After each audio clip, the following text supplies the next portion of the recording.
ఆయుస్సత్వబలారోగ్య సుఖప్రీతివివర్ధనాః రస్యా స్నిగ్ధా స్థిరా హృద్యాః ఆహారా సాత్విక ప్రియాః. ఈ శ్లోకంలో సత్వగుణం ఎక్కువగా ఉన్నవారు ఎటువంటి ఆహారాన్ని ఇష్టపడతారో వివరించారు. మనం తినే ఆహారం చూడ్డానికి చాలా చక్కగా ఆహ్లాదంగా ఉండాలి. శుచి, శుభ్రత కలిగి ఉండాలి. ఎక్కడ పడితే అక్కడ తినకూడదు. అపరిశుభ్రంగా ఉన్న చోట అసలే ఆహార పదార్థాలను తినకూడదు. నాలుకకు రుచిగా ఉండాలి. తినే ఆహారం కడుపు నింపేదిగా, ఆకలి తీరేదిగా, తేలికగా జీర్ణమయ్యేదిగా ఉండాలి. జీర్ణమయ్యాక శరీరంలో బలాన్ని కలిగించేదై, ఆరోగ్యాన్ని కలిగించేదై ఉండాలి. తిన్న తర్వాత ఎటువంటి జీర్ణకోశ వ్యాధులకు దారితీయకుండా సుఖంగా ఉండేదిగా ఉన్న ఆహారాన్ని సాత్వికాహారం అంటారు.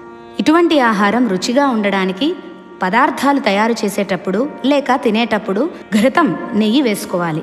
అటువంటి ఆహారంతో బలం శరీరం నందు స్థిరంగా నిలిచి కంటికి, నోటికి ఇంపుగా ఉంటుంది, మధురంగా ఉంటుంది. మనసుకు కూడా ఆహ్లాదాన్ని కలిగిస్తుంది. ఈ విధమైన ఆహారాన్ని సత్వగుణం కలిగిన వారికి అత్యంత ప్రియమైనది అంటున్నాడు పరమాత్మ.